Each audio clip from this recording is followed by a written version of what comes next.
Et salut à tous, Freplane TV, ce soir on est en live sur Twitch et on sera en replay demain comme d'habitude sur YouTube. Et pour nous accompagner, nous sommes avec ce brave et fidèle Nocif. Comment vas-tu, Nocif? Et ça va très bien, je te remercie. Et toi, comment vas-tu, Norse? Très bien, bien mieux que la semaine passée où j'avais une crise d'allergie et je ressemblais au huitième nain de Blanche-Neige. Mais Tu m'envoies ravi. tout va beaucoup mieux, donc ça va. Il me reste juste une petite toux récalcitrante comme ça qui pourrait se montrer pendant le live, mais je vais essayer de limiter ça. Alors, le live de ce soir, bien chargé en informations, mais avant tout, comme d'habitude, rien de ce qu'on va dire dans ce live ne sont des conseils en investissement. Vous prenez vos décisions, nous on vous donne simplement des infos qu'on a glanées un peu sur les marchés, et vous prenez les décisions qui vous plaisent par derrière, que ce soit d'acheter ou de vendre, ça ne nous concerne pas. Au menu de ce soir, alors qu'est-ce que nous avons? On aura des news en vrac, on va parler un peu de UDN Pro. On va évidemment parler de cette extension de Londres et de Birmingham, les stock cars qui viennent d'être annoncés juste avant le live en surprise absolue, et les go-cars, les go-karts, c'est go-kart Go qu'on dit. kart. Oui, mais vois-tu, Exact. dans ma Belgique natale, quand j'étais petit, on me disait les go-cars. Donc Ah ouais, c'est rigolo. j'aurais peut-être ce petit défaut de prononciation. Et on finira avec une petite parenthèse St. James.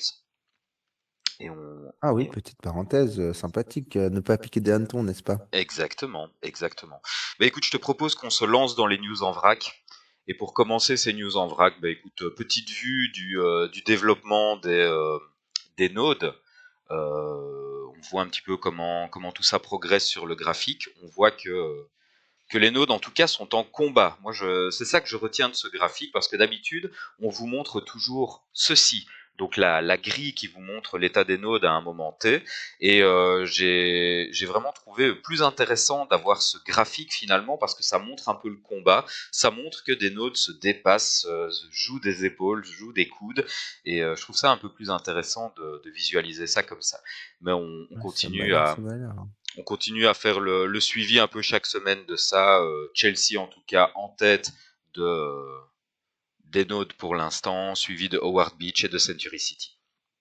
Ouais, donc vous voyez que Playa, la courbe de Playa s'arrête parce qu'ils ont gagné, donc ils sont L- la courbe hors de de la Playa, compétition. évidemment, s'arrête.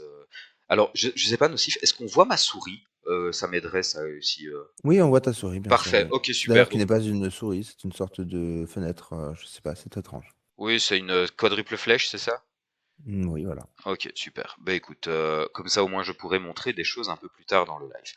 Parfait. Ensuite, en news en bref, eh bien, on a eu de nouveaux assets qui sont arrivés, notamment pour la fête des mères. Alors, on a eu ce bloc Explorer I Love Mum, et nous avons eu également d'autres blocs Explorer qui, eux, ont été mis en vente. Et si ça vous intéresse, je vous invite à aller jeter un petit coup d'œil dans les shops pour essayer d'en trouver un si vous n'avez pas pu en avoir. Il y a également eu Susan G. Komen qui nous a envoyé quelques maps assets, dont voici un petit tableau ici. Si ça vous intéresse, pareil, vous pouvez aller jeter un petit coup d'œil dans les différents shops et essayer de vous en procurer si vous n'avez pas eu l'occasion d'en trouver. Alors, ah oui, intéressant. J'ai trouvé que c'était cool ça. On peut voter sur un formulaire qu'on vous a relayé dans les annonces Freeplend. Et pourquoi peut-on voter? Eh bien, on peut voter pour le joueur de l'année, le broadcaster de l'année et le designer de l'année. Alors, bien entendu, on vous invite pour les broadcasters de l'année, si vous n'avez pas encore voté et si vous souhaitez soutenir ce qu'on fait avec Nocif, à placer notre nom. Vous mettez Freeplane TV, Northvorg et Nocif. Si ça vous dit de supporter, vous serez les bienvenus et ce sera très apprécié. Et à part ça, ben, Player of the Year, Designer of the Year, voilà. Voyez un peu qui vous a plu dans les Master Builder Contest, par exemple, pour les designers. Faites un petit peu le tour de ça, voyez ce qui vous a plu. Et Player of the Year, ben là, en fonction de vos sensibilités.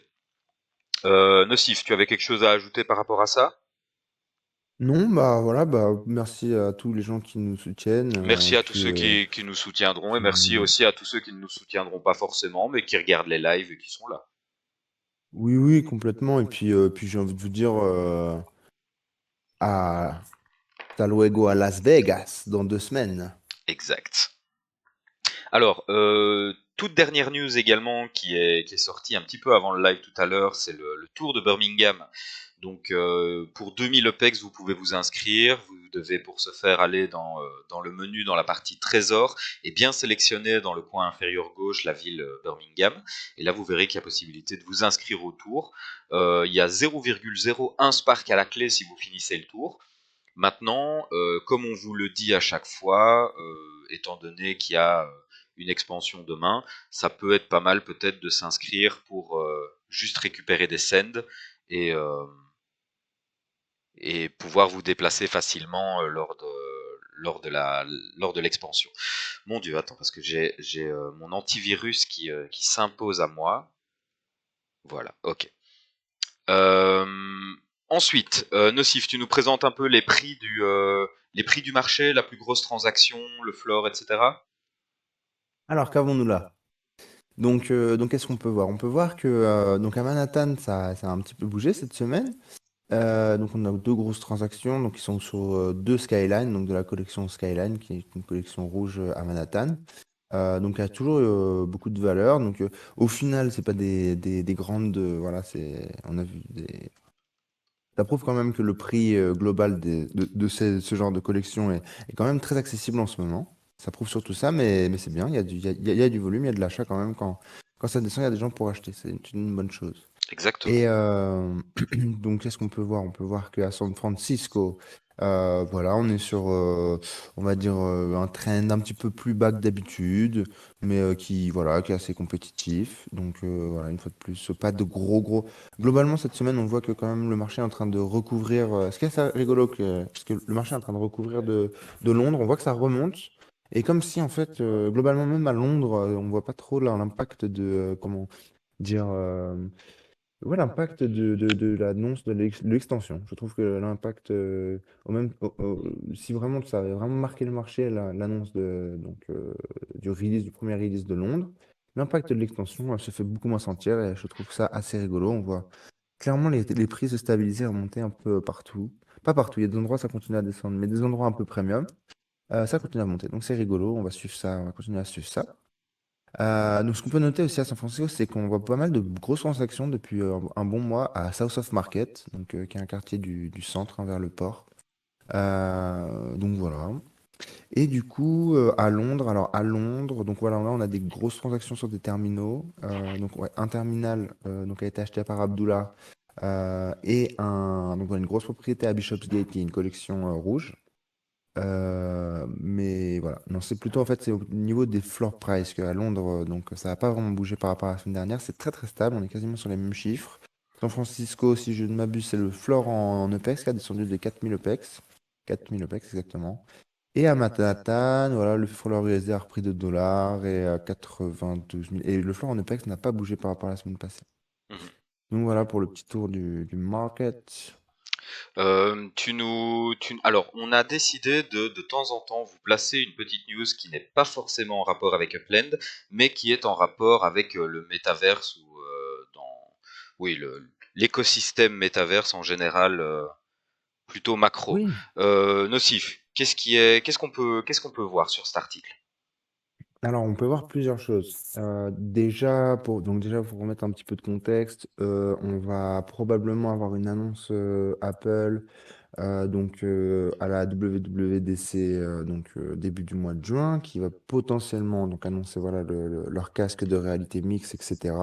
Donc déjà, ça c'est un premier aspect qui montre les ambitions d'Apple dans le métaverse. Mais en même temps, ça laisse tout très très flou et on se demande vraiment comment ils vont l'appréhender. Hmm. Et Justement, cet article, vas-y. ouais, du coup, justement, en fait, cet article nous éclaire un peu sur la situation en expliquant que voilà, donc depuis aujourd'hui et hier, si je ne m'abuse, en fait, voilà, les tokens de crypto, les tokens de métaverse, donc crypto métaverse, ont un peu le vent en poupe et ça viendrait en fait une annonce Alors, c'est en fait qui Axie est que Infinity, hein. c'est Axie Infinity, et puis il y a Mana qui a suivi. Là, le Mana, il est à 5% aujourd'hui, ce genre de choses. Donc il y a un petit, voilà, il y a un petit peu de. Ça fait des. Oui, voilà, il y a quelques cryptos qui sont dans la traînée de l'Axie. Comment il s'appelle le token de l'Axie? L'Axie, je crois. la AXS, si ma mémoire est bonne. Ouais, c'est ça, voilà. Ouais. Et Et en fait, donc, en du fait, coup, en fait, ce qui se passe, c'est que Axie Infinity Origins a pu être listé sur l'App Store, alors que jusque-là, l'App Store ne voulait rien avoir à faire avec tout ce qui touchait au NFT. Et c'est un peu l'événement qui a fait basculer tout. Donc les gens se sont dit, tiens, voilà, est-ce qu'Apple commence à accepter les NFT? Est-ce qu'Apple commence à mettre un pied dans le Web 3? Étant donné que le casque sort, est-ce que Apple pourrait faire un en move fait, c'est vers le métaverse? c'est un peu plus. Parce qu'en fait, dans la communauté qui suit vraiment les produits Apple, etc., en fait, nous, on n'a pas vraiment la question. On se demande vraiment si ça va être annoncé là ou plutôt à la keynote de cet automne. Mais il y a beaucoup trop de, en fait, ouais, d'informations qui ont fuité pour que ce soit pas vraiment vrai, tout ça. Trop précis. Et en fait, le truc, c'est qu'on commence à se poser la question de comment vraiment Apple allait. Donc, pas vraiment la question de si on se posait la question de si Apple allait dans le métaverse, mais plutôt comment en fait ils allaient y aller. Si vraiment ils allaient essayer de s'accaparer le métaverse, ou bien embrasser, voilà, on va dire le Web 3 et la vision vraiment de Yatsu, par exemple, et Mhm. d'Animoca. Et d'ailleurs, pour noter, Axie, c'est un produit Animoca. Enfin, en tout cas, Animoca a des énormes parts dans Axie. Et donc voilà, à OMA 3 potentiellement qui n'est pas très très loin. Après là, on tire des conclusions un peu rapides, donc avec des pincettes, tout ça, mais c'est vrai que ça gravite quand même dans l'écosystème.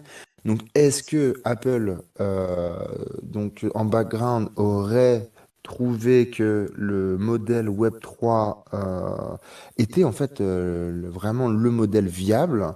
Et est-ce qu'ils auraient l'intention en fait de créer, de pas créer, en fait, de pas essayer de s'accaparer, mais en fait de créer une infrastructure qui va nous permettre d'y avoir accès et qui en fait c'est radicalement différent. C'est-à-dire que si Apple s'attaque à l'angle de Meta, ça devient un vrai problème potentiellement enfin, pour nous, ça devient un problème, ça devient une sorte de d'identité encore plus à combattre au niveau de l'idéal du métaverse. Et là, si Apple se range derrière bah, les aficionados Web 3 et la décentralisation, et en fin de compte, vraiment pouvoir utiliser pleinement cette nouvelle technologie qui est en train d'être enfin, qui est accessible maintenant, donc la blockchain, etc. Ça change énormément de choses pour en tout cas l'écosystème. Voilà. Et Upland fait vraiment partie, donc vraiment à suivre. C'était une énorme news de mon point de vue. C'est vraiment ouais, Oui, c'est vrai que à suivre. c'est vrai que c'est vraiment une grosse news. Moi, ce que je retiens là-dedans, c'est que généralement, quand Apple met les pieds dans un marché, c'est rarement pour faire un essai à l'aveugle. Généralement, quand Apple s'investit, c'est pour marquer vraiment le développement technologique au sens large et imprimer un mouvement. Donc ça, pour moi, c'est déjà cool de les voir faire un pas vers l'acceptation, en tout cas, des projets à NFT. Je vais même pas parler de métaverse pour l'instant parce que là on est encore fort spéculatif, mais vu que le casque arrive, on peut quand même décemment se l'imaginer sans trop être pris pour un fou. Et et oui, je pense que attends, qu'est-ce que j'allais dire? J'avais encore quelque chose que je voulais dire. C'est pas très important. Mais voilà, Du donc coup, en tout ouais, cas. ils ont labellisé, ils ont déposé le trademark donc de leur prochain système Ah oui, d'exploitation qui sera le. Alors, comment X tu te rappelles? Parce que j'oublie tout le temps. XROS, je crois. Voilà, c'est le XROS. Et donc, Voilà. voilà, ça a été déposé par une société écran en Nouvelle-Zélande. Et, et voilà, du coup, Et c'est complètement ce que je sûr voulais que c'est préciser, Apple derrière. ce que je voulais préciser tout à l'heure et qui m'était sorti de la tête, c'est que on peut aussi remarquer que depuis quelques années maintenant, depuis même longtemps, le focus d'Apple, c'est la sécurité et le fait que les utilisateurs restent en possession de leurs données. Parce que Apple communique sur le fait que les données du téléphone restent stockées dans le téléphone et ne sont pas envoyées dans le cloud. En tout cas, les données sensibles d'utilisateurs, type données biométriques, etc.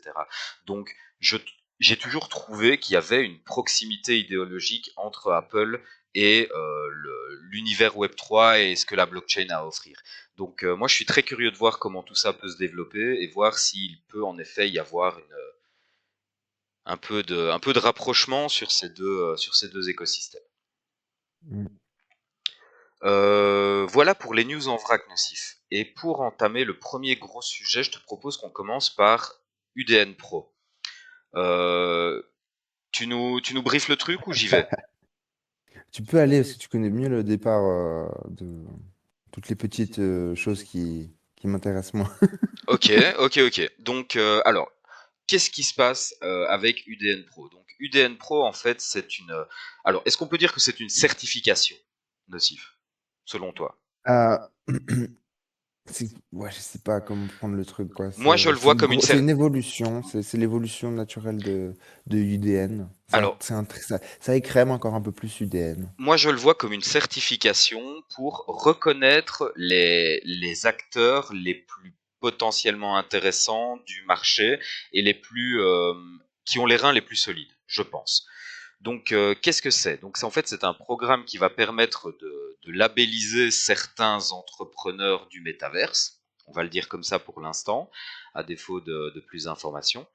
Et on va d'abord se poser la question du qu'est-ce qu'il faut comme critère pour pouvoir intégrer UDN Pro.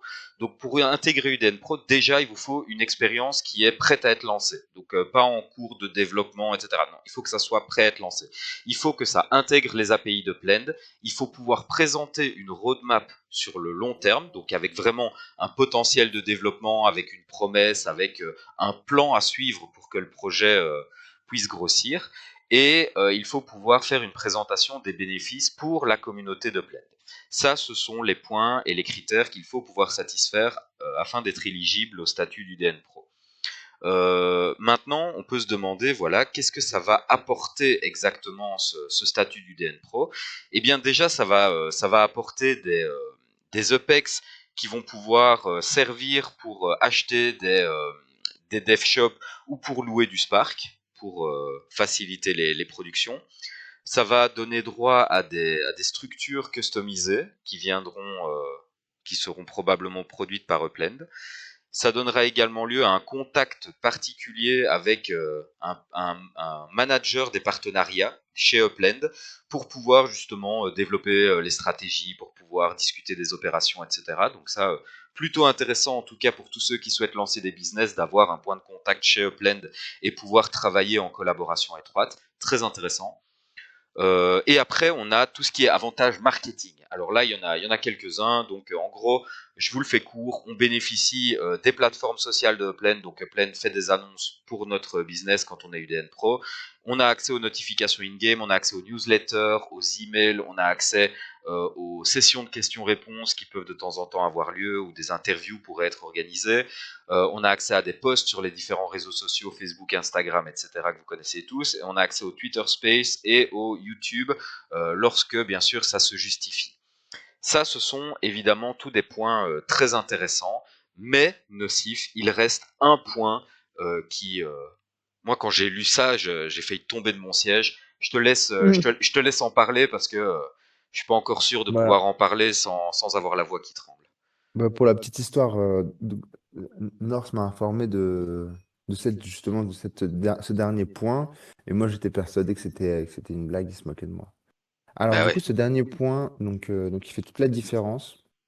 Il y a beaucoup de choses à dire par rapport à cela. Donc déjà, qu'est-ce que ça dit? Ça dit donc le programme du rachat de PEX pour les revenus de ces entreprises qui excéderaient qui dépasseraient les 20 millions en fait de PEX. Donc c'est-à-dire en fin de compte, si vous avez une entreprise, donc quelle qu'elle soit, donc que si vous êtes voilà, vous avez apporté un bénéfice à Upland. De quelque manière, vous êtes accepté dans ce groupe UDN spécial. Et donc, si vous arrivez à avoir un chiffre d'affaires de plus de 20 millions, en tout cas d'avoir 20 millions de chiffre d'affaires, en fait, vous pouvez clairement demander à Upland qui vous les rachète à hauteur d'1 dollar, a Mhm. priori. En plus, ce qui est intéressant, c'est qu'on avait vu ça comme une news un peu bearish la semaine passée, que dire qu'avait bien précisé le fait que il ne toucherait jamais au rate dollar UPEX en se basant au marché, que c'était quelque chose qui était fixe comme ça. Pour eux, le dollar valait tant de PEX dans le store, donc ça aurait vraiment aucun sens que pour cela, ils commencent à jouer avec le cours in-game. Donc là, on peut prendre ça comme communication contente, je pense, que ces 20 millions de PEX représentent 20 millions de dollars. C'est ça, hein, Norse? Alors, c'est 20 millions de pex représente.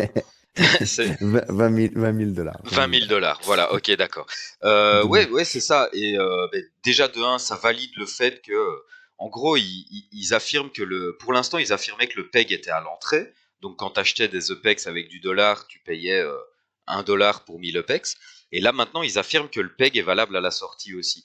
Donc, selon moi, ça met un coup d'arrêt à tous ces gens qui disaient en fait que le PEX et le dollar n'étaient pas PEG parce que des propriétés se vendent under mint ou se vendent avec des ratios qui défavorisent le dollar, quoi.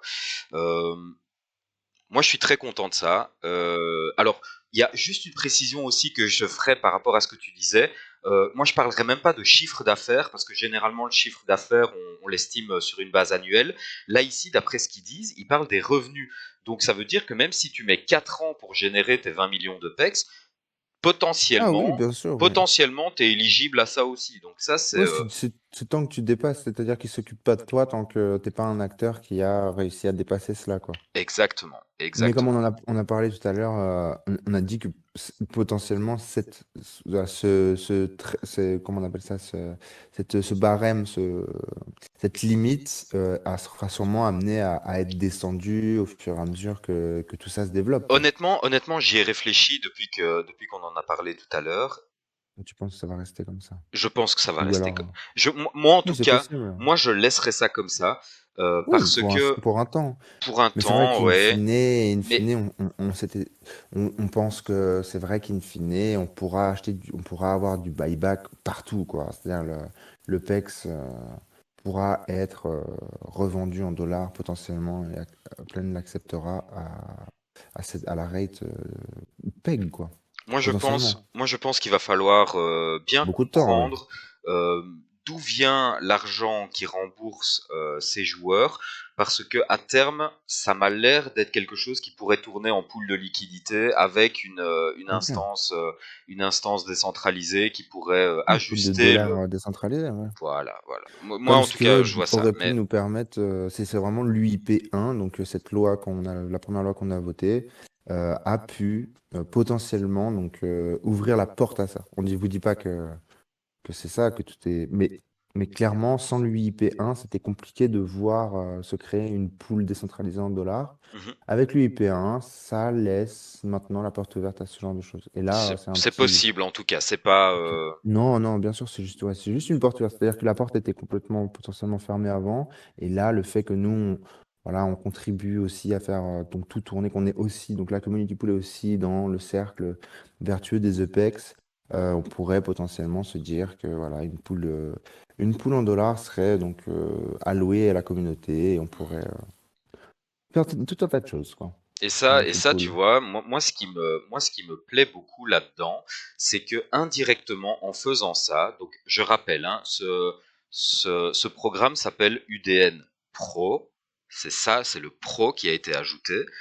Et pour pouvoir passer Pro, il te donne une liste de critères. Et pour moi, ces critères, en fait, sont un premier embryon de ce qu'on appellerait les business guidelines. Tu vois, vraiment la bonne conduite pour mener un business correctement. Et Exact. clairement, avoir une expérience prête à lancer et pas lancer des produits qui fonctionnent sur une jambe, c'est une bonne guideline.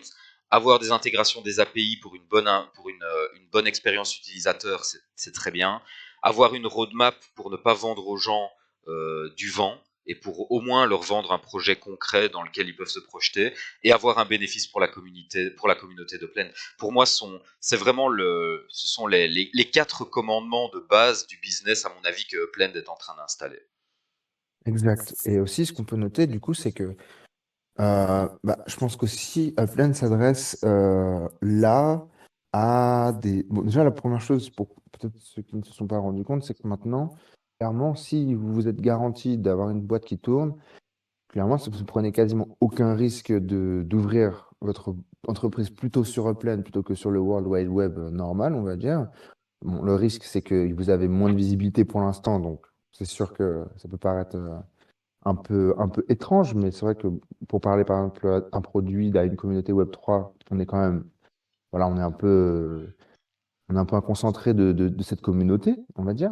Donc, euh, donc ça peut être tout à fait intéressant pour certaines entreprises. Et surtout, voilà, on pourrait voir que Upland s'adresse aussi aux entreprises qui sont externes en leur disant, voilà, maintenant on vous a créé un écosystème qui est viable, qui est sain, qui n'est pas risqué pour vous, puisqu'on vous garantit que vos investissements en dollars ressortiront en dollars d'une manière ou d'une autre sans que vous soyez joué par le marché, en fin de compte, tout simplement. Donc, ça sécurise énormément l'entrepreneur.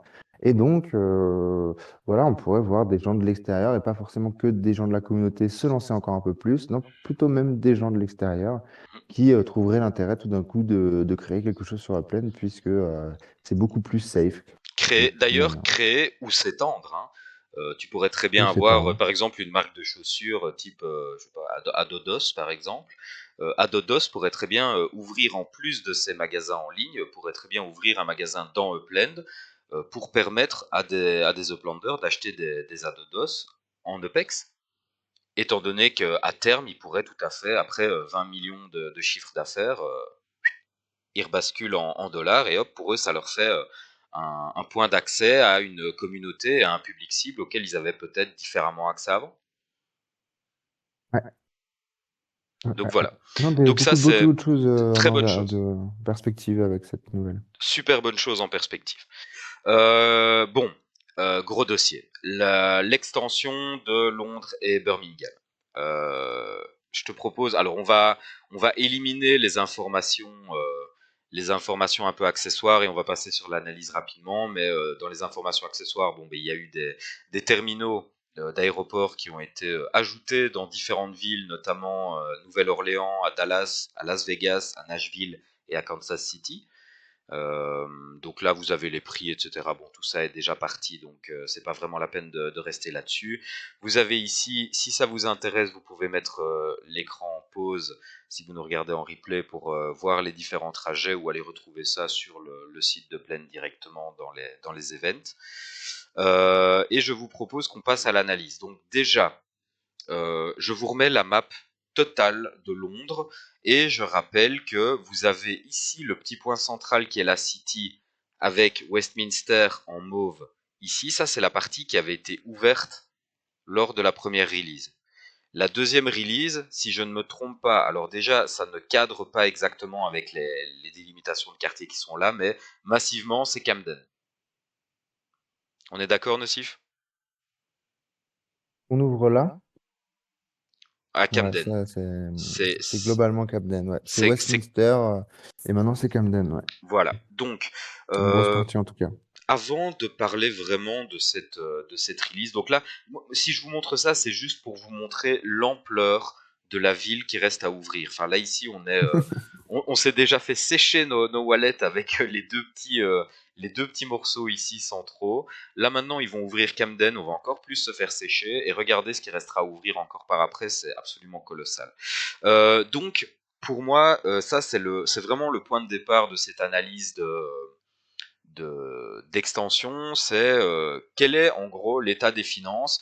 On est à sec. Est-ce que nous sommes vraiment à sec? Donc j'ai regardé un petit peu pour vous, j'ai pris quelques statistiques. Alors déjà sachez que Londres et Birmingham, aucune des deux villes n'est complètement mintée. Donc là, on va ouvrir une extension, alors que les premières villes ne sont pas, les premières parties en tout cas ne sont pas encore complètement mintées.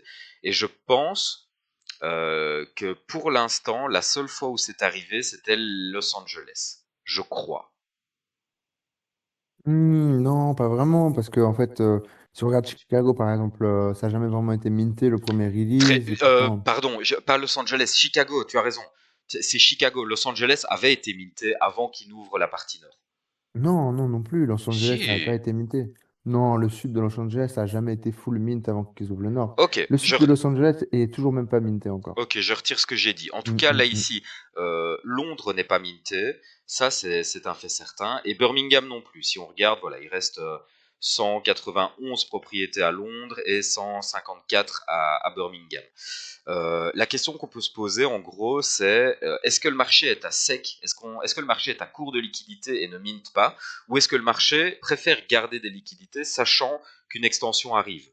Ça, c'est une question qu'on peut vraiment se poser. En tout cas, moi, de la température que j'ai pris sur Discord, dans les différentes communautés, j'ai quand même l'impression qu'il y a pas mal de gens qui sont à sec, non?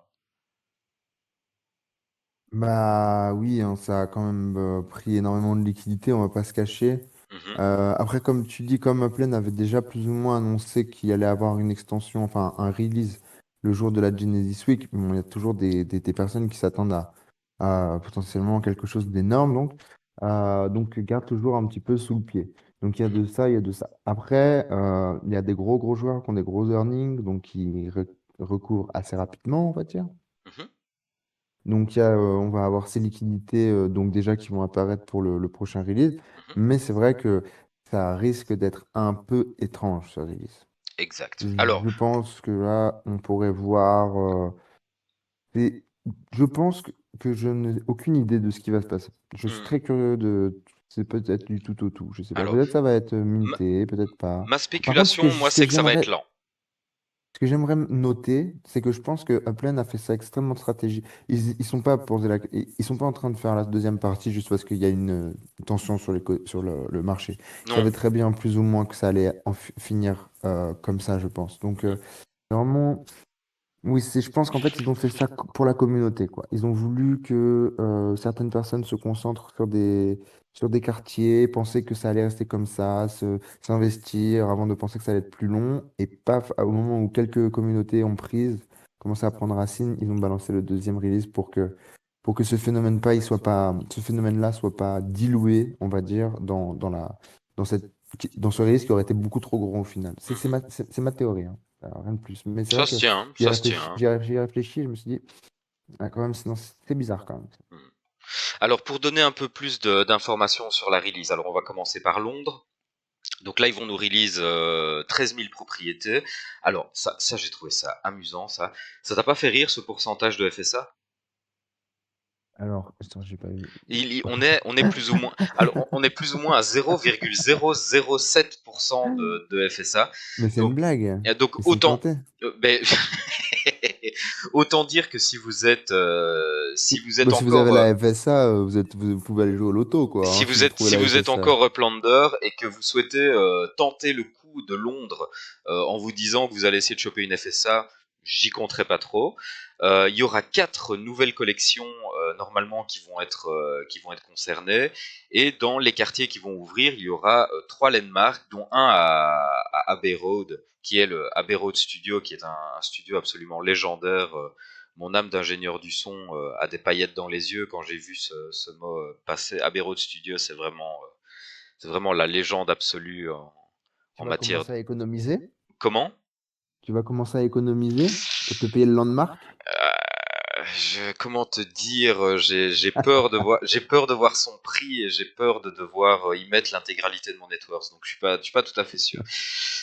Sinon, il y a le musée Madame Tussaud, donc qui est un musée de cire, de statues en cire, et le musée Sherlock Holmes, qui se trouve évidemment à Baker Street, comme comme dans l'histoire de Sherlock Holmes, ça a complètement du Mm, mm, sens. mm, mm. Il y aura en tout 7 quartiers qui vont être ouverts, donc Abbey Road sera le premier, qui pourrait d'ailleurs, alors pour ceux qui souhaitent des petits hints au niveau des potentielles collections, alors là, bon, spéculation absolue, hein, les gars, donc doigt mouillé, plongé dans une cruche d'eau.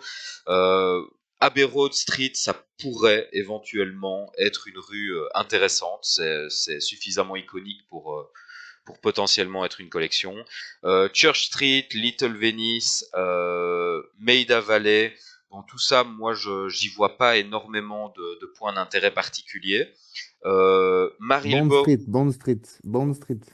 Moi, ah, je vous dis peut-être Bond Street. ok. Alors, à Marylebone, ben, c'est dans Marylebone qu'il y a la fameuse Baker Street, donc la rue de Sherlock Holmes.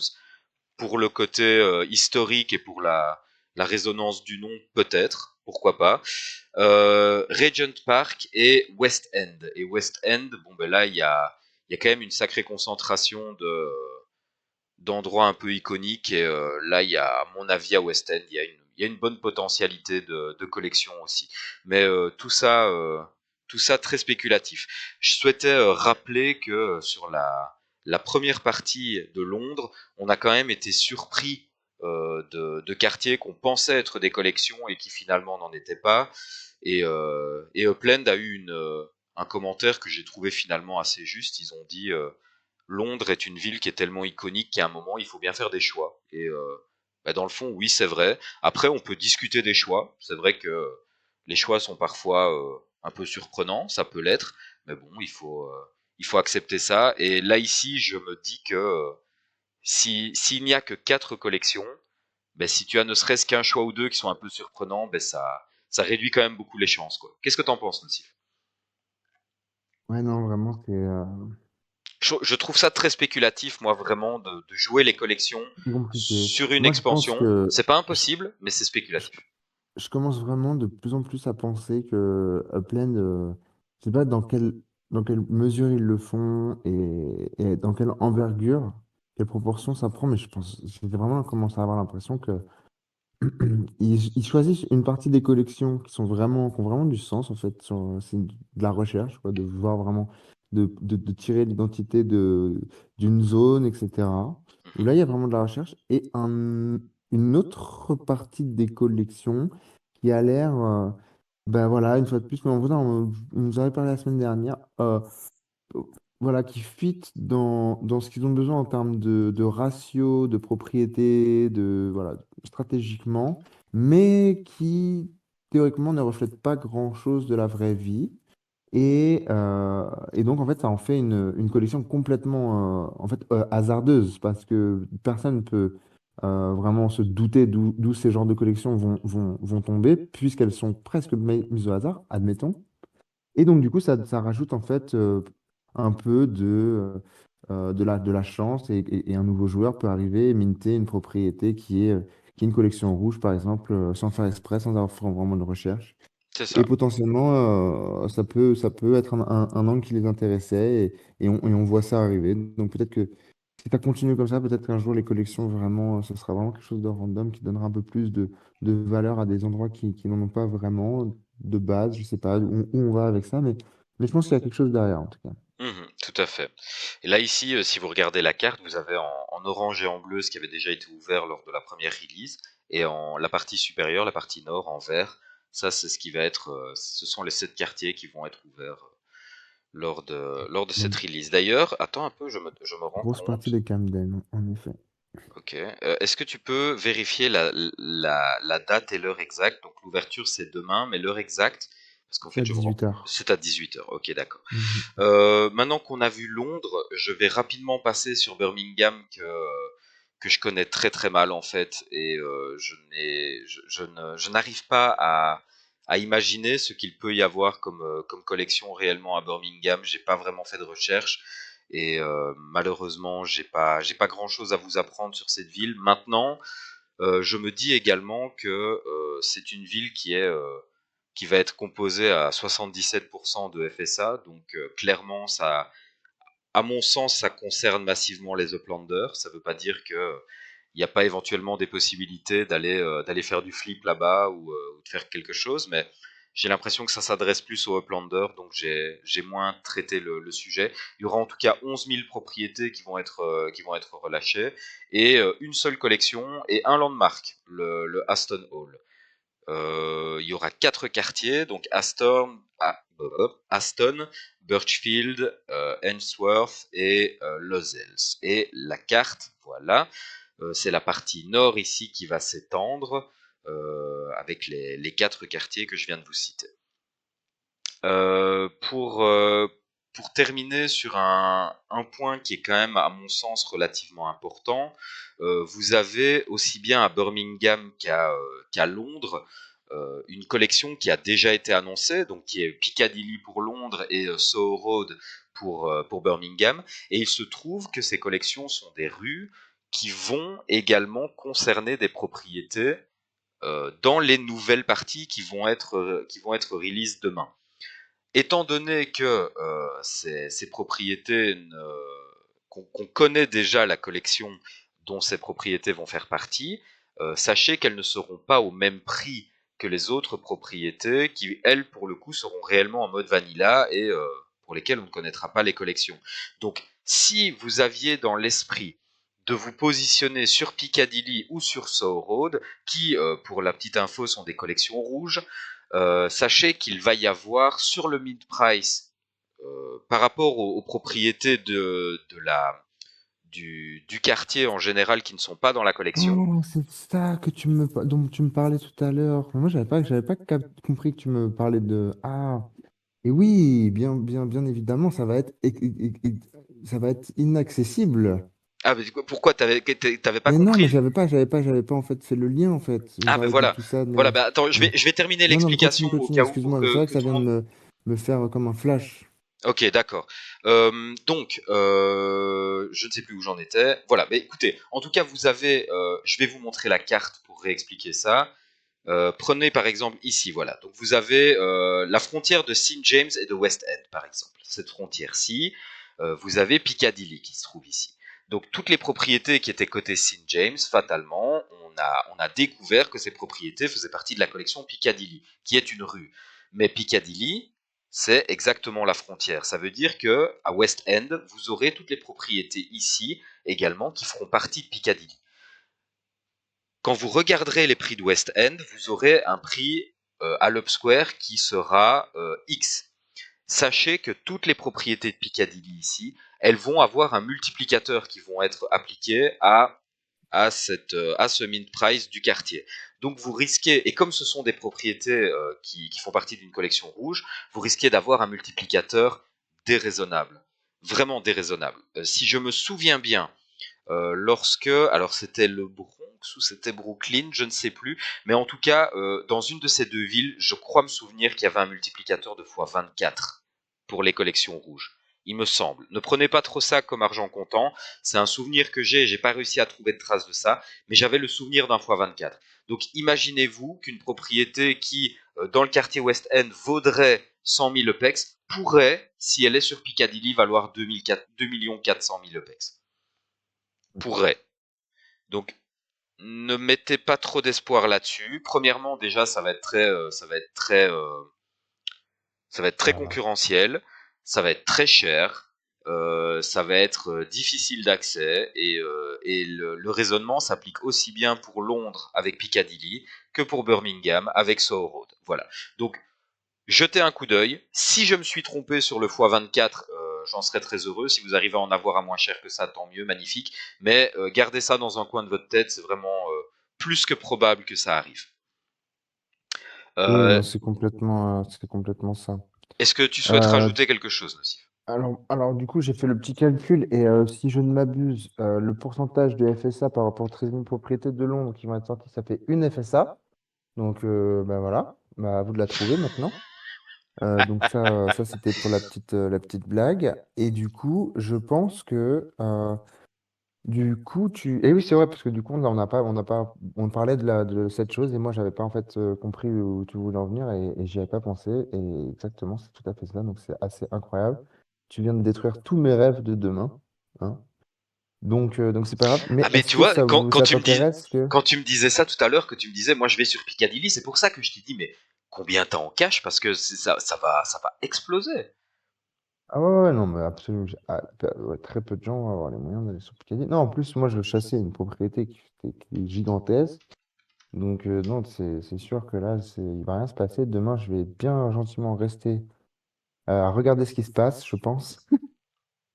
Tu mets de côté? Spectateur. Je vais acheter Tu des passes ton tour? pop-corn. Non, comme je vous dis, je pense que je vais aller vers le côté de Bond Street. Du coup, bah là, c'est de plus en plus, oui, c'est plus cohérent vu que je pensais faire Piccadilly puis Bond Street. Et je Mhm, crois que je vais faire Bond Street direct. mhm. Écoute, Et du coup, ouais, moi je vais tenter mon coup sur Abbey Road. je voulais savoir, du coup, donc le multiplicateur x 24, tu l'as trouvé. Alors, je l'ai Voilà, pas. tu t'as fait le comparatif sur des chiffres que tu as trouvés. Mais comme je te Combien dis, c- c'est basé sur un souvenir et ça remonte D'accord. Alors, à. si ça te dérange pas, je vais faire un petit calcul là vite fait sur des propriétés qui sont à Manhattan. Et Je comme t'en ça, prie. j'essaie de trouver le ratio, en tout cas, qui a été utilisé pour les Skyline Manhattan. Parce que je sais qu'il y en a deux qui n'ont pas été mintés. Eh ben, Et du coup, en qu'on fait, c'est trouve. exactement. Je suis content qu'on se comprenne maintenant parce que tout à l'heure, en off, c'est exactement la question que je te posais quand je te Voilà. demandais sur Piccadilly, est-ce qu'il y a une propriété qui a été mintée après le release des collections pour se rendre compte du multiplicateur qui allait être appliqué?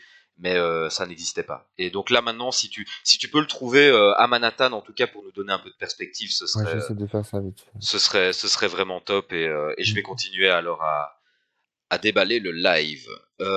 Voilà en gros Ouais. ce qu'on avait à vous dire au niveau de cette extension de Londres et de Birmingham. Autre petite surprise, Upland nous a sorti une petite news de derrière les fagots juste avant qu'on commence le live. À mon avis, comme je disais à Nocif tout à l'heure, c'est dans mon dernier coup de fil avec Dirk que je lui ai dit allez, sois pas chien, envoie-nous une petite news pour faire notre live. Et je pense qu'il nous a écouté.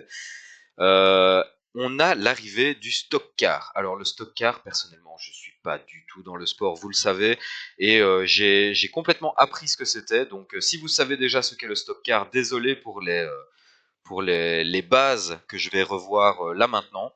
Mais visiblement, le stock car, bon déjà, ce sont des courses de voitures qui sont surboostées, dont on pousse les moteurs et qui, à mon avis, sont des courses excessivement dynamiques. C'est un partenariat qui a été signé avec Upland, avec Stock Car Pro Series. Dont j'ai trouvé, j'ai cliqué sur le lien simplement, j'ai jeté un petit coup d'œil au site web tout à l'heure, mais par manque de temps, j'ai pas vraiment pu investiguer très profondément ce qu'il y a là-dessus. J'ai juste eu l'œil qui était immédiatement attiré par le fait qu'il y avait un petit NFT écrit ici au-dessus, si vous voyez. Visiblement, il y avait déjà une proximité entre cette organisation et le monde du Web3. Donc ça, c'est déjà cool. C'est sympa qu'ils soient tombés sur Upland et qu'ils arrivent en partenariat. Visiblement, c'est un sport qui va se baser à Sao Paulo et qui a l'air très populaire là-bas. Donc je n'en sais pas encore beaucoup plus. Mais Nocif, tu as repéré tout à l'heure qu'il y avait des courses officielles et des événements officiels qui pourraient avoir lieu dans Upland, ainsi que l'arrivée de Spotlight. Alors qu'est-ce que ça veut Ouais, dire apparemment, il y a une petite communication là-dessus qui stipule qu'il y aurait des courses, des tracés de courses pro pour des professionnels car events, donc des événements donc de courses professionnelles virtuelles. Voilà. Hmm. C'est le même maximum qu'on puisse en tirer pour l'instant, mais ça laisse envisager quelque chose en tout cas qui n'a pas eu encore lieu. Ça m'a l'air d'être quelque chose de nouveau là. Mhm. Ouais, non, ça laisse imaginer plein de choses et c'est vachement cool.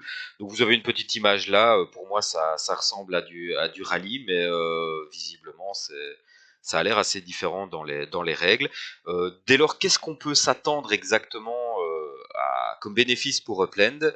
Mais déjà, comme je vous l'ai dit, les spotlights, les mementos, les différents legit qui vont pouvoir en découler, notamment au niveau des wearables. Donc on va pouvoir avoir vraisemblablement des casques, on va avoir des combinaisons de pilotes, euh, on va avoir des block explorer, alors des stock car driver block explorer, donc probablement une série de block explorer pour les. Alors là il y a deux manières de le comprendre. Soit on part du principe qu'ils vont nous faire une série de block explorer avec comme thème le stock car, ce qui est tout à fait possible, ou alors on part du principe que les blocs explorers pourront également servir de conducteurs pour les stock cars. Tu comprends ça comment, toi, Nocif? Tu vois la première ou la deuxième option? Ah, je saurais pas te dire. Non, Je vois c'est pas trop. on C'est va pas très laisser ça en clair, quoi. suspens pour l'instant. Il y a pas énormément de précision, mais c'est cool de voir un nouveau sport arriver dans Upland, hein. On a on a le football américain, on a le football, on a maintenant le stock car. Bon ben, pour moi, ça sent Beaucoup de bon tout choses, ça, hein. hein. Ça commence à arriver. Et on commence à sentir l'intérêt des différents sports pour le métaverse. Et moi, ça m'enthousiasme pas mal. Euh, Toujours en restant dans le domaine des courses, on a la création de cartes qui arrive dans Upland, des go-karts. Qu'est-ce que sont les go-karts? Ben, en fait, ce sont, on va dire, des bébés voitures, disons-le comme ça. Ça pourra vous permettre de faire tout ce que font les voitures, sauf du transport de personnes. Donc ça va vous permettre de faire des courses, même si vous n'avez pas de véhicule, et plutôt une bonne idée, je trouve. Ils nous ont sorti un petit modèle ici. Je vais mettre la vidéo, je vais couper le son de la vidéo pour ne pas. Voilà. Donc là, vous avez un modèle de go-kart qui est présenté. Je les trouve vachement cool. Je les trouve vachement fun d'ailleurs, avec leurs roues complètement sorties sur les côtés. Là, je trouve que ça risque d'amener une bonne dose de fun dans Upland qui n'est pas encore représentée pour l'instant, je crois. En tout cas, c'est d'ailleurs un truc que je me suis dit quand ils avaient parlé de go-kart. Moi, j'ai directement vu. Alors, j'ai absolument pas cette culture en Belgique, ça se fait pas du tout, mais je sais qu'aux États-Unis, il y a énormément de courses, de quartiers, de caisses à savon comme ça, de petits véhicules que les enfants construisent eux-mêmes en créant un carénage en carton autour de leur vélo, etc., et en construisant leur propre véhicule. Je sais que ça fait partie intégrante de la culture américaine. Est-ce que en France ça existe ça, Nocif? T'as déjà vu ça en Suisse?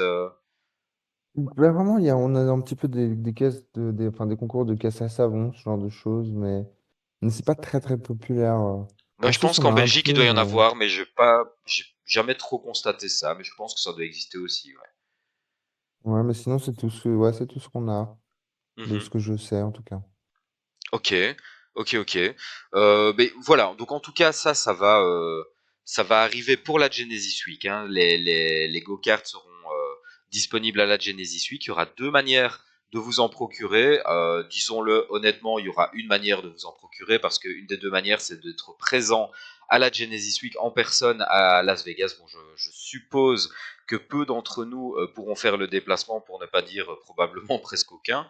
Dès lors, il restera la deuxième option qui sera de participer à des challenges qui vont être rendus disponibles durant la Genesis Week, et les gagnants auront la possibilité de gagner des go-karts. Go-karts. Pour qu'ils soient disponibles à la Genesis Week, ils sont déjà en cours de production pour l'instant. Donc il y aura, si j'ai bien lu l'article, deux types d'usines, donc les médiums et les larges, qui pourront produire des go-karts. C'est bien ça, Nocif, je ne me trompe pas? C'est bien ça.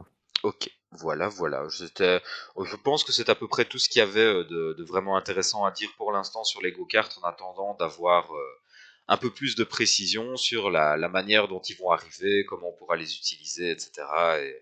Et quel genre de course on pourra faire en les utilisant.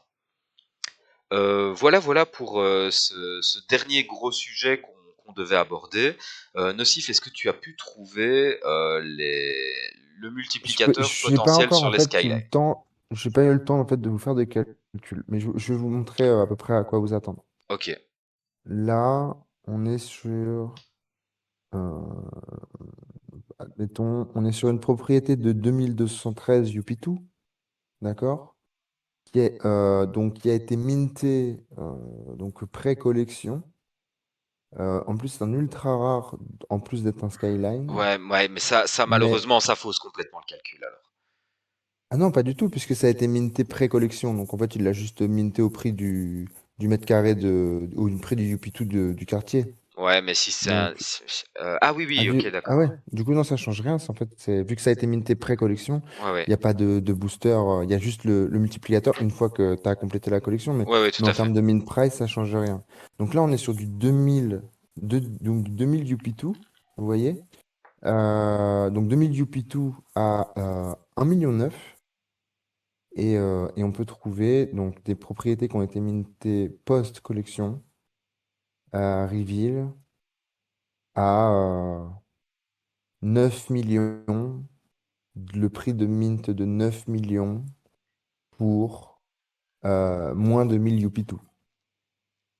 Donc pour deux fois moins, plus de deux fois moins de Yupitou, Donc là, t'es sur un on fois paye, 18 là? on- on- non, c'est un x5 là. C'est un Attends, x10. x5, x10, ouais, c'est ça. on C'est ça, à va, peu près. ok, Ça fait à peu près un x10. ça fait Ouais. un fois 10, ok. Donc on est quand même loin du fois 24 que j'avais annoncé tout à l'heure. C'est énorme Euh, x10 quand même. Parce que par exemple, là, on dirait les propriétés, un 48 Pitou sur Piquet Diggy, ça vaut 100 000. Donc ça voudrait dire ça ferait 1 million direct. Donc Ouais. et puis c'est des toutes petites, c'est-à-dire admettons un 400 Yupitus sur Picadilly qui ferait donc 10 fois plus, on serait à 10 millions direct, quoi. Donc un 400 Yupitus sur Picadilly, c'est 10 millions à sortir pour minter, quoi. Voilà. Donc, je pense Et que là, encore, on est ça sur, va en voilà, on est refroidir sur plus des d'un. vieux chiffres de Manhattan, tout ça. Mhm. On va voir, bah, ça va être réservé à. Mais bon, Upland, ouais, c'est ça qui est rigolo, c'est que Upland savait tout ça, que ça allait se passer comme ça. Donc, qu'est-ce qu'il nous réserve? Je sais pas, Norse, mais là, je viens de recevoir un tweet avec une vidéo. Apparemment, c'est la vidéo promo donc des stock cars. Est-ce que ça t'intéresse de la voir? Je sais pas si tu peux la passer dans le live. Oui, tu peux toujours essayer de me l'envoyer. Je vais J'envoie la. le tweet ou qu'est-ce que tu voudrais que je t'envoie? Envoie-moi le tweet si tu veux bien, et je vais te laisser présenter le petit point sur St. James pendant que je mets en place la vidéo. Voilà. J'ai pas vu la vidéo, peut-être regarde la vidéo pour voir si c'est intéressant, mais j'ai vu elle commencer, ça a l'air d'être une belle vidéo promo, très très pas mal. Mais c'est compliqué pour moi de regarder la vidéo vu que je casse mon écran. Donc si je... Exactement, bah alors du coup on va tous la découvrir ensemble, du coup moi non plus je l'ai pas vu. Ok. Ça va être Euh, génial, si c'est nul, je m'en excuse. Alors attends, j'essaie juste de retourner sur... Voilà, voilà. Donc du coup le petit point sur Saint James, c'est ça, on est arrivé à Saint James, oui, super. Alors, le petit point sur Saint James. Donc, on vous a parlé la semaine dernière, on vous a un peu teasé tout ça. attends, Vu que, Ah oui, ok, d'accord. Ils ont fait une petite vidéo promo avec un lama dans... du coup, ouais, qu'est-ce que ça fait? Ça fait une petite Oh là là. vidéo. Qu'est-ce que c'est que cette vidéo-là? Voilà, D'accord. bah, Ça, oui, ça dure combien de temps? c'est très court, hein, c'est 15 secondes. Ok. C'est rigolo, ça. C'est rigolo, ça. Ouais, si on commence à avoir vous allez voir, on va commencer à avoir des lamas partout sur les stades de foot, les sports. Exactement, On va avoir des exactement, lamas partout. Ah, ils sont, ils exactement. sont, ils sont forts, ils sont forts, ils sont forts. Voilà, Bravo à écoute, eux. je te remets la dernière slide pour St. James. Voilà. Bah, du coup, alors, Sin James, donc en fait, petit projet, parce que on s'est permis de vous teaser la semaine passée, puisque c'était un petit peu dans les tuyaux, quoi. Il se passait des choses, on voyait qu'il se passait des choses, mais voilà, une fois de plus, voilà, c'est un quartier à haute valeur, c'est un peu, voilà, tout ça, on marche sur des œufs avec ce quartier-là, donc voilà, les choses commencent à être lancées, ça se stabilise. Je pense que ça va se passer quelque chose d'assez intéressant là-bas. Donc si vous êtes intéressé par Londres, tout ça, voir si, voilà, si les communautés qui se créent là-bas, ça vous intéresserait. Voilà, sachez que donc Saint James, donc en est une. Donc il y a un serveur qui s'est créé. Il commence à avoir de l'attraction. Il se passe des choses au niveau communautaire. C'est intéressant. Après, c'est un serveur qui reste encore assez petit. Donc voyons voir où est-ce que ça emmène, de voir si ce serveur va pouvoir garder la légitimité de représenter le quartier, etc., etc. Mais voilà, il y a quelque chose qui se passe assez intéressant. Somme toute, voilà, des gros joueurs. Il y a des gros joueurs qui, dans tous les cas, voilà, voudraient investir dans le long terme dans ce quartier-là. Il y a des gens qui, même si ça n'est pas avéré être une collection, tout ça, s'en fichent un peu parce que vraiment, c'est un quartier qu'ils estiment beaucoup. Donc tout ça crée une sorte de dynamique de personnes qui sont là et qui ont envie de voir le quartier bouger et voilà, vraiment en faire vraiment quelque chose, même si Upland nous a un peu mis des bâtons dans les roues voilà, en n'annonçant pas de collection là-dessus. Et là, j'allais vous dire, au final, peut-être ça nous a vraiment servi, puisque peut-être la spéculation d'une collection, même violette, aurait commencé, aurait voilà, posé beaucoup de problèmes au niveau voilà, de la rétention, de ces gens voilà, qui vont commencer à uniquement spéculer sur ce quartier, créer des valeurs astronomiques. Et du coup, ça va pas permettre à une communauté de s'échanger les propriétés, de récupérer ce dont elle a besoin pour les infrastructures, etc., etc. Donc, c'est vrai qu'en général, quand il y a une collection, ça devient très très dur à manager dans le quartier. Donc voilà, c'est une opportunité vraiment pour la communauté de Saint James de pouvoir créer quelque chose qui va vraiment avoir du sens. Donc voilà, on regarde ça de près. Et si ça vous intéresse, allez jeter un coup d'œil. Je pense que vous trouverez le lien du serveur dans On tout peut ce le qui est partager, communauté. on peut le partager sur Frup dans la room pour les lives, hein. Et oui, vous trouverez sur Frub, de toute façon. Mais voilà, si ça vous intéresse, si vous avez des propriétés latérales, allez chercher le serveur. Puis voilà, vous serez les bienvenus, hein, y a pas de problème. Exactement. Dernière petite info avant de clôturer le live de ce soir. La semaine prochaine, je suis en vacances et je vais probablement être dans l'incapacité de faire le live. Donc malheureusement, ce sera rendez-vous dans 2 semaines, mais j'essayerai de vous poster peut-être à défaut de faire un live, j'essayerai de vous poster dans les annonces FRUP peut-être quelques news ou quelques infos pour que vous ayez quand même quelque chose à vous mettre sous la dent. Bah, genre des photos de tes vacances, peut-être.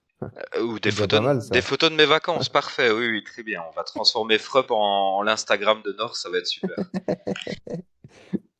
Aïe, aïe, aïe. Ouais, ouais.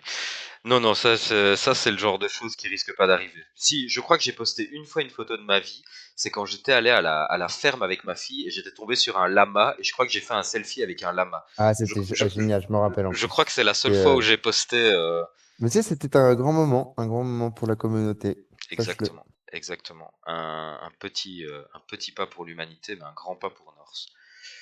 Euh, Est-ce que tu as encore quelque chose à ajouter, Nocif, et est-ce que vous avez des questions dans le chat surtout?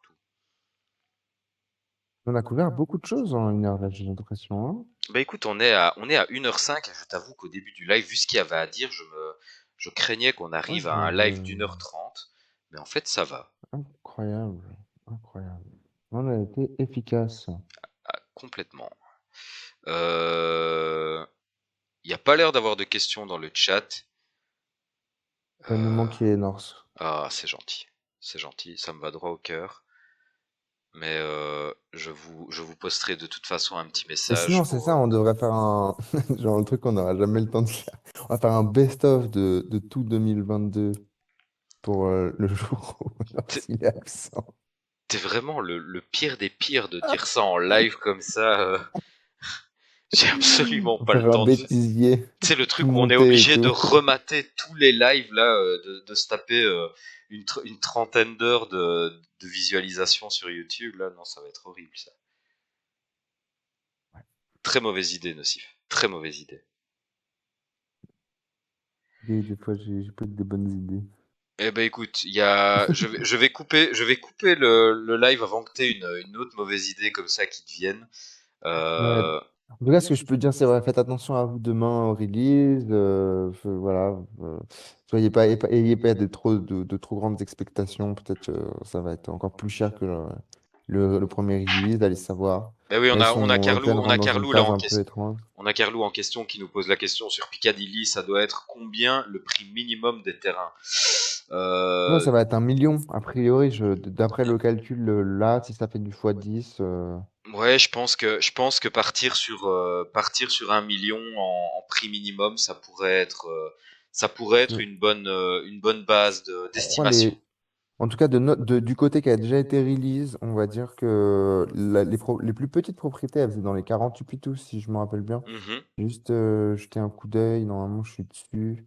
Non, pas du tout. Après, rien ne dit qu'à West End, il n'y aura pas des propriétés à 10 ou Pitou, hein, c'est possible aussi. C'est très très possible, ouais. Mais du coup, quand même, quand on regarde Piccadilly, donc IRL, en fait, on a quand même tendance à voir des plus gros blocs. En fait, il y a moins de délimitation j'ai l'impression dans les blocs de l'autre côté de la rue. Ça a l'air d'être des plus gros immeubles de tout un pan, pas vraiment séparés. Donc voilà, tranquille, quoi, tranquille. Soyez pas. Ouais. C'est vraiment, je pense qu'il va falloir avoir des gros budgets pour chasser ce genre de choses demain. Ça va être assez. Donc ouais, alors. Donc ouais, on est sur du. Je pense que les plus petites propriétés, là, pour ce qu'on a, c'est du 48 pitou. Et le 48 pitou, il coûtait 100 000 EPEX, quelque chose comme ça. Donc, si on prend un fois 10 bah voilà, vous aurez une propriété à 48 pitous, 1 million. Et pour vous rendre compte, par exemple, la propriété qui fait vraiment le coin à Piccadilly, le début de la Hanse, juste le premier bloc, oh, ça doit faire dans les faciles 400 yupitou, quoi. 300, 400 yupitou, au moins 300 yupitou. Donc, je vous laisse faire le calcul, hein. Mhm. Bon courage. Ouais, tout à fait. Et ne nous tenez pas rigueur si au final le multiplicateur est de fois 20 et que les prix sont encore plus fous que ce qu'on vous a annoncé. Tout comme si on s'est trompé, L'inverse. ben, tant mieux pour tout le monde. Tant mieux pour tout le monde, il y aura du Allez quand Picadilly même qui jeter un sera coup d'œil. accessible. Après, voilà, c'est comme la semaine dernière, enfin comme pour le release, essayez de voir quand les propriétés vont commencer à être mappées. Donc Mhm, ça va être 2, 3, 4 heures avant le release normalement. mhm. Vous allez pouvoir voir les délimitations. Et en plus, donc si votre BE passe par-dessus les propriétés, en cliquant sur votre BE et sur le petit bâtiment, vous allez voir en fait les propriétés, le prix des propriétés, même si en fait elles sont pas encore mintables. Donc ça, c'est un petit trick. Et donc ça vous permet de voir en fait les propriétés qui sont dans votre range de BE, vraiment leur prix. Donc ça, c'est une première chose. Et ensuite, bon, si vous regardez un peu sur le général, la plaine, tout ça, vous allez voir une liste de prix qui va voilà, en général, ils envoient des émissaires un petit peu partout, voir un peu tous les prix de TBE qu'il y a. Et une demi-heure après, il y a une liste de prix qui est mise avec le prix au Yupitou, etc., etc. Donc, basez-vous là-dessus, sur ce genre de données hein, pour les releases. C'est vrai que c'est un peu de l'organisation de dernière minute, mais en même temps, c'est que à la dernière minute que ça tombe. C'est ça une release hein, dans Upland. Donc voilà, Et de donc notre n'hésitez côté, pas si à vous Nocif, gaver d'infos, quoi. si toi ou moi, si on voit des choses passer, on peut peut-être les reposter aussi sur Frub dans la room adéquate, Londres ou Birmingham, en fonction des prix qu'on verra passer. Ouais, Voilà. Donc on vous fera suivre les infos. Soyez sur Frup et soyez sur Upland pour checker un peu comment tout ça se développe. Voilà, voilà. Eh bien, il me reste à vous souhaiter en tout cas deux bonnes semaines. Et je reviens pas la semaine prochaine, mais la semaine suivante. Nocif, à eh bien, bientôt. à dans 2 semaines, À mon dans cher deux Nurs. semaines. Je passe en mode métaverse. Et je te Et moi dis aussi. à très bientôt. Ciao, ciao à tous. Ciao, bonne semaine, ciao. Bonne semaine les gars, ciao.